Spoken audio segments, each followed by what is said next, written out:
అమ్మయ్య ఎప్పుడెప్పుడా అని ఎదురు చూస్తున్న గడియ రానే వచ్చింది. ఎన్నో ఏళ్ళ నుంచి కావలి కాస్తున్న దానికి సర్కార్ గ్రీన్ సిగ్నల్ ఇచ్చింది. ఏందో ఆ సస్పెన్స్ అనే కదా మీ ఎదురు చూపులు. ఏం లేదులా, రేషన్ కార్డు ఎట్లా ఇస్తున్నారట. ఏంది రేషన్ కార్డు ఎట్లా ఇస్తురా, ఎప్పుడెప్పుడు పిల్ల అన్నా మీ దొరకకుండా వార్త చూస్తే పురా తెలుస్తుంది. ఇప్పుడున్న సమాజంలో రేషన్ కార్డు ఎంత ముఖ్యమో పనిగట్టుకొని చెప్పాల్సిన అవసరమే లేదు. కేంద్ర రాష్ట్ర సర్కార్లు ఇచ్చే పథకాలు అందాలంటే ఈ కార్డు ఖచ్చితంగా ఉండవలసిందే. అందుకే ఇప్పుడు సర్కారు కొత్త రేషన్ కార్డులు ఇవ్వబోతుందట. 10 ఏళ్ల నుంచి కొత్త రేషన్ కార్డులు మంజూరు చేయకపోయేసరికి దరఖాస్తులు కూడా బాగానే వచ్చినాయి. వీటిని తీసుకొని అర్హులైన వాళ్ళకు మాత్రమే రేషన్ కార్డులు ఇస్తారట. ఇంట్లో తెలంగాణలో నివాసం, ఆదాయ స్థాయి, కుటుంబ సభ్యుల వివరాలు, ఆధార్ లింక్ అసోంటి పరిశీలించి ఇస్తారట.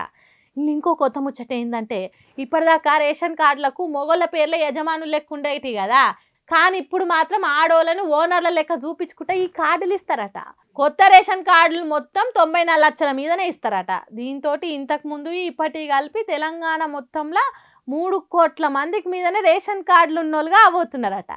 మళ్ళీ ఇంతకుముందు ఇచ్చినట్టు కార్డులు కాకుండా ఇప్పుడు కొత్తగా స్మార్ట్ కార్డులు ఇవ్వబోతురట. ఈ కార్డుల మీద QR కోడ్ ఉంటుంది. దాన్ని స్కాన్ చేస్తే ఆ కార్డులు ఉన్న ఇంటోళ్ళ పేర్లు, రేషన్ డీలర్ వివరాలు అన్నీ చూపిస్తాయట. అర్థమయ్యేటట్టు చెప్పాలంటే ఇప్పుడు వచ్చే కార్డు ATM కార్డు లెక్క ఉంటుందట. ఇంకోటి రేషన్ కార్డుల కోసం ఎలాంటి లాస్ట్ డేట్ అని ఏముండయట. కాబట్టి ఏం రందివాడకుర్రి, ఏమంటున్నాం. మనిషి చచ్చిపోయిన ఇంట్లో ఎంతో దుఃఖం ఉంటుంది. అప్పటిదాకున్న మనిషి లేకుండా పోయిందంటే చుట్టాలు పక్కాల దుఃఖం ఆకాశాన్ని అంటుతుంది.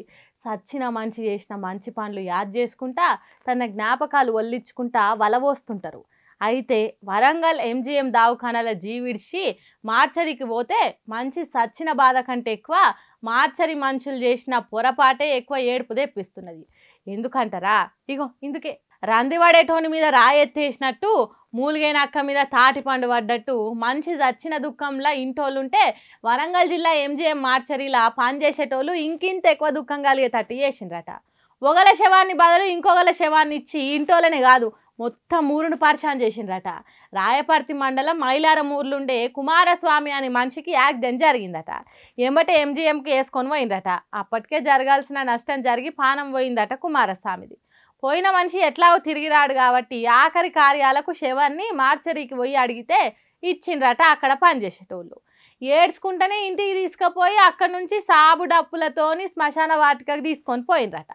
మరి అక్కడ ఎవరికి అనుమానం వచ్చిందో ఎందుకు వచ్చిందో తెలియదు కానీ అది కుమారస్వామి శవం కాదని గుర్తుపట్టిండ్రట. మా ఇయ్యంపుని శవాన్ని పంపలే, వేరే శవాన్ని పంపిండ్రు. మాకు స్త్రీ అనే అక్షరం మనకి ఇటు చేయకో అటు చేయకో ఉంటది. లెఫ్ట్ ఉండొచ్చు రైట్ ఉండొచ్చు కానీ వాడికి ఒక పచ్చ బొట్ట అనే ఉంటుంది, మాకు గుర్తింపు ఉంటుంది. వాడికి ఎంటికలు ఎర్రగా ఉంటాయి, వాడికి బట్టతలకాయ కాదు, అది మంచిగా ఉంటది. శవాన్ని సాపల బట్టల చుట్టిస్తారు కాబట్టి అట్లనే తీసుకొని వచ్చిండ్రు కావచ్చు. మరి ఇంటికాడనైనా ఇగురంగా చూడొచ్చు కదా, కానీ అక్కడ ఎవరు పట్టించుకోక అట్లనే శవాన్ని శ్మశాన వాటికకి తీసుకొని పోయిండ్రు కావచ్చు.